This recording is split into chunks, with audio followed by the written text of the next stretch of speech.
A la hora de trabajar con los cuestionarios vamos a tener 4 fases diferenciadas. En primer lugar, la creación de las preguntas.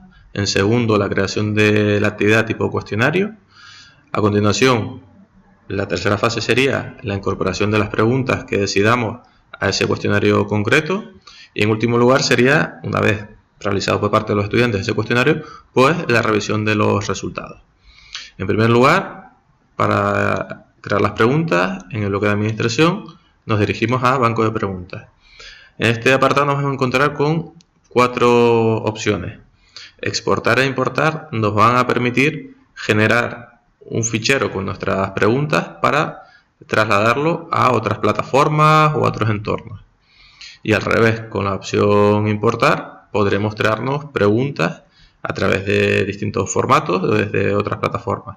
Se suele usar en ocasiones cuando el profesorado comparte preguntas de distintas asignaturas y que les pueden ser de utilidad. Pues con la opción exportar generan ese fichero, normalmente se usa el formato GIF, y ese fichero se lo facilitan a ese otro compañero o compañera que lo deberá importar en el mismo formato, en este caso habitualmente el formato GIF. Categorías y preguntas. En el caso de las categorías es donde deberíamos empezar a trabajar inicialmente, porque siempre se recomienda, ante todo, tener ordenadas las preguntas.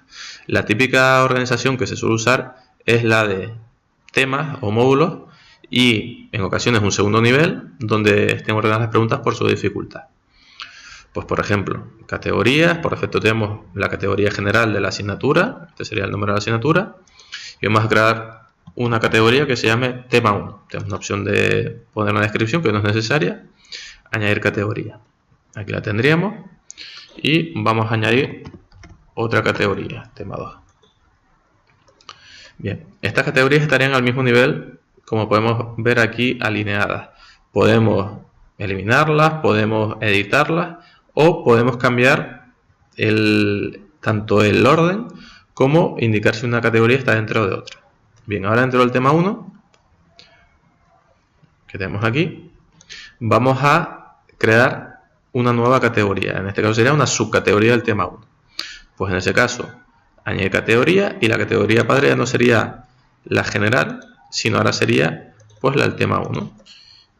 Y podríamos poner tema 1, preguntas sencillas. Añadir categoría. Y aquí visualmente lo podemos ver. Ahora esta categoría está anidada dentro de la del tema 1.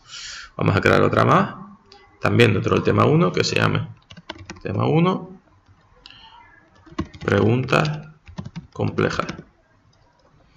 Este tipo de estructura se suele utilizar porque nos va a dar más opciones, más funcionalidad, más potencia en el cuestionario, porque vamos a poder escoger preguntas de distintas categorías.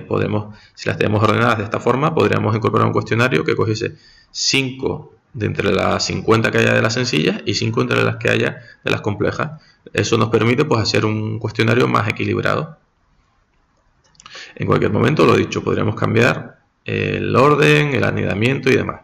Una cosa que suele generar dudas es que ahora, cuando creemos las preguntas, una pregunta puede estar tanto en la categoría de tema 1 como una pregunta puede estar en la categoría tema 1 preguntas complejas. Con esta estructura, lo lógico es que todas las preguntas estén en el segundo grado de anidamiento, es decir, en la subcategoría, que estén en tema 1 preguntas complejas, tema 1 preguntas sencillas, etc. Pero saber que también podría haber preguntas aquí en tema 1. El número de preguntas viene indicado por el número, en este caso 000, no hay ningún tipo de pregunta creada. Bien, si nos vamos a la pestaña de preguntas, aquí veríamos las preguntas creadas, en este momento no tenemos ninguna, y también podríamos navegar por las categorías que hemos creado. Vamos a decir que vamos a crear una pregunta en el tema 1, preguntas complejas, y a continuación pulsar en crear una nueva pregunta. Tenemos bastante variedad de preguntas. Vamos a comentar rápidamente a grandes rasgos la naturaleza de cada una de ellas, que sería opción múltiple. Nos va a permitir hacer una pregunta y que el estudiante tenga que responder entre varias posibilidades. Pueden ser 3 posibilidades, pueden ser 2, pueden ser 8. En este sentido es flexible. Además, dentro de opción múltiple tenemos la posibilidad de que sea respuesta única, es decir, solamente hay una respuesta correcta, o que hayan varias respuestas correctas. Verdadero o falso, donde se pronuncia un enunciado y se debe indicar si ese enunciado es verdadero o es falso. El emparejamiento es un tipo de pregunta que nos permite relacionar conceptos, por un lado, con otras definiciones. Un ejemplo sencillo, pues países y capitales, o una definición y posibles autores de esa definición. En respuesta corta permite que hagamos una pregunta y el estudiante tenga que responder con una respuesta, en principio lo lógico es que sea corta. Nosotros como docentes, previamente a la hora de preparar esta pregunta, ya hemos indicado cuáles son las posibles respuestas. ¿Vale? Por ejemplo, ¿quién fue el descubridor de América? Pues nosotros como profesores indicaremos tanto el enunciado como las posibles respuestas. Colón, Cristóbal Colón, etcétera. Las posibles variaciones. No es muy recomendable esta pregunta, sobre todo cuando puede haber una amplia variedad de respuestas que son correctas. Por ejemplo, si pedimos una fecha, pues que esa fecha se pueda poner en números, se pueda poner en letras, pues tendríamos que tener en cuenta todas esas posibles variaciones para que el sistema sepa que son correctas. En el caso de numérica, pues va a ser similar, solo que en vez de que la respuesta tenga que coincidir con una cadena de texto, en este caso tiene que coincidir con un valor numérico que nosotros debamos definir. Por ejemplo, un año. ¿Vale? Igualmente tendremos que poner todas las posibles respuestas que vamos a considerar como correctas. En el caso del ensayo, es una pregunta un poco particular, diferenciada, puesto que las preguntas tipo ensayo no tienen una corrección automática por parte del sistema, sino que el profesorado a posteriori va a tener que hacer esa corrección. Se suelen utilizar para combinar preguntas de tipo test, como pueden ser en general estas de aquí, con respuesta automática, con preguntas de desarrollo abiertas en la que después el profesor pues valore esa posible respuesta. Estas preguntas que encontramos a continuación de arrastrar nos permite jugar con, son preguntas un poquito más complejas de diseñar y tienen diferentes combinaciones, como poner una imagen y que el alumno arrastre encima diferentes palabras en el lugar adecuado de la imagen, o que arrastre distintas imágenes. A continuación, estos tipos de preguntas calculadas son 3 tipos de preguntas que nos permiten hacer enunciados numéricos con un ejercicio, y podemos jugar a que, por un lado, que el alumno responda, pero es que además podemos jugar a que los valores que les aparece a cada estudiante para hacer ese ejercicio sean diferentes dentro de unos rangos que se definan. Emparejamiento aleatorio viene a ser igual que la pregunta de emparejamiento, solo que en vez de tener que crear las preguntas desde cero con sus definiciones y sus conceptos, se va a generar a partir de respuestas cortas que tengamos. ¿Vale? Respuestas cortas que hemos diseñado, donde nosotros ponemos un enunciado y indicamos cuál sería la respuesta correcta, pues se van a usar ese tipo de preguntas para crear de forma semiautomática preguntas de tipo emparejamiento aleatorio. Y por último, elegir palabra perdida y close son preguntas también similares, donde el alumno debe escoger la respuesta entre un desplegable o incluso con espacios en blanco que el estudiante debe de completar. La opción de descripción no es una pregunta en sí misma, sino que permite al profesorado crear una pregunta, por llamarla así, que realmente el alumno no hace ninguna interacción, no hace ninguna respuesta, sino que al profesor le permite pues indicar un texto, indicar un vídeo, indicar una imagen, por ejemplo, incorporar un vídeo, y que las siguientes preguntas que van a continuación sean en base a ese vídeo que se ha incluido en esta descripción, o un texto que diga, bueno, a partir de estas preguntas podrás usar la calculadora o podrás usar la hoja de fórmulas para responderlas, ¿vale? Nos permite incorporar algún tipo de texto o imagen o vídeo intermedio. Bien, vamos a crear una respuesta tipo opción múltiple, que vienen a ser las más utilizadas por parte del profesorado. La marcaríamos, agregar, y lo primero de todo es indicar el nombre de la pregunta. La categoría ya viene predefinida, puesto que nos hemos colocado en tema 1 preguntas complejas en esa categoría, pero incluso desde esta pantalla de creación podríamos indicar otra categoría a la que va a ir asociada esta pregunta. Bien, nombre de la pregunta y enunciado de la pregunta también suele generar confusiones, pero bueno, es sencillo de entender. Nombre de la pregunta nos va a permitir como docentes identificar la pregunta. Sin embargo, este nombre no lo va a visualizar en ningún momento el estudiante, la estudiante. Enunciado de la pregunta sí es lo que va a leer,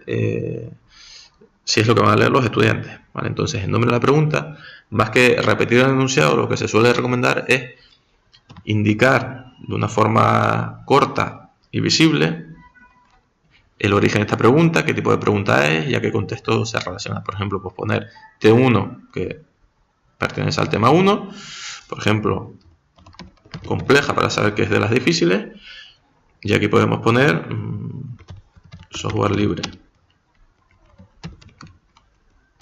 ¿Vale? No tiene por qué ir separado por guiones, puede ir separado por espacios, ¿vale?